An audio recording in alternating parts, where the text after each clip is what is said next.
Hey guys, Luke Gajari here, youth pastor in Abilene, Texas. Jackson Sandifer asked me to walk you through some of our setup. We've done some cool stuff in our youth room lately, and I want to walk you through it. There'll be three things I do. I'm going to show you our lighting, our TV setup, and our back of house, the sound booth, and how that all works. I will note I've done some more extensive stuff on our camera setup and live streaming gear on another video. You can check that out. I'll put the links, everything I talk about, all the equipment, all the extra stuff that I did, I'll put links in the description of the video so you can just click and navigate. So when I say something, just notate that it'll be in the link. So let's go check this out. So what I did, and we're setting up some pipe and drape, so that's what these guys are doing while I'm in here. But it basically, we had projectors on either side of the room, and I wanted it to be a central focus. I wanted when students are in the room to have one place to look at.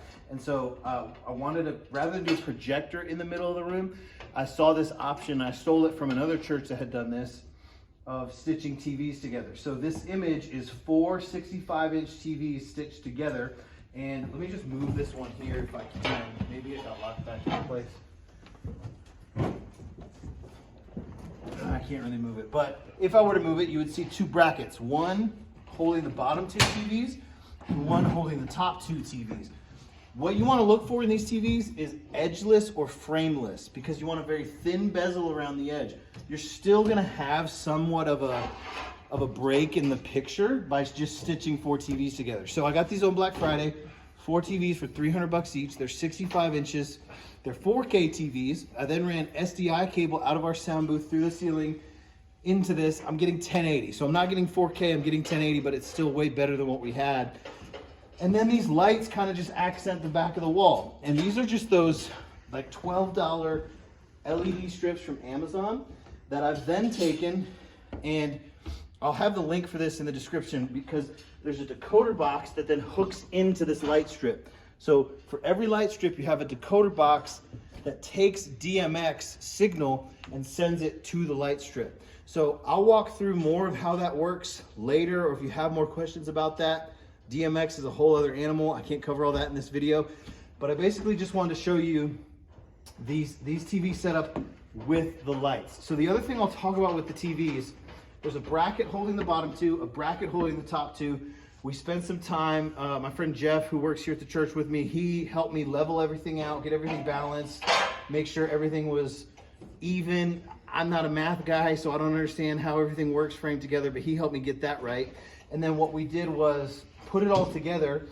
There's a box you have to buy, I think it was like $180, that takes the signal from the SDI cable, splits it up into 4 different images, and then stitches those images together to appear like this. That's how you have 4 screens stitched together with one image. It's a converter box. I can't remember what it's called. It's like a multi-screen, and then they call it a 2x2, because you have 2x2. See, I can do math. So it's a 2x2 converter box that lays out the image.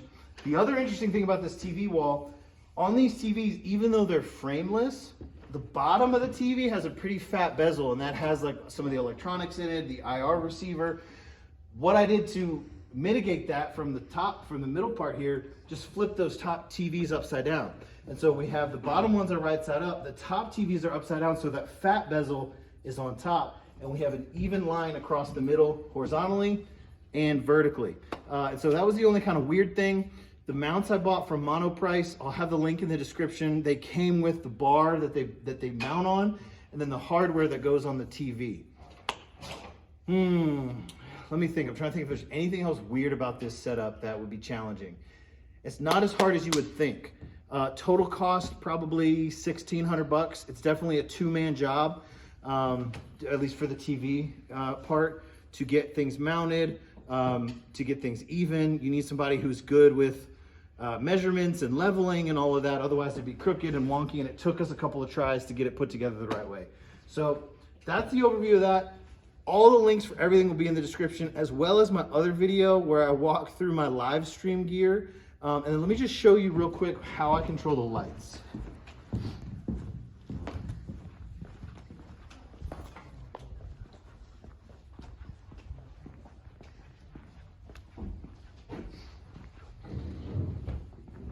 Okay, so our worship pastor at our church implemented a software in the main sanctuary called Light Key. and I love it. So we started using it here in the youth room. And so this is where basically, because I have those light strips hooked up to DMX boxes, I can program them in Light Key and then allow it to do different effects. So like if I click on, let's see, the beat one. So we can do different effects during worship. We can do slower effects. It's all super easy to program. And so this, I'll put the link in the description for this as well. It's called Light Key, and it allows me to control our lights. It's a cool looking setup for fairly cheap. Let me just think about numbers. I think the lights cost me around, I want to say $600 if you factor in software to run it, hardware to run it, the DMX decoder boxes, the DMX cabling, and the light strips themselves. And so for what you see on that back wall, total between the TVs and the lights, we're probably around $2,500 total for that setup. So again, main priority was having a central focus, was having a really cool lighting setup, was having one screen in the middle of the room that wasn't a projector that would get washed out by other lighting or that would overlap over worship leaders' faces or things like that. So that's it. That's the setup. Jackson and anybody else who wanted to see this, I hope it helps. If you have questions, let me know. And again, all the links for everything I purchased and talk about will be in the description of the video.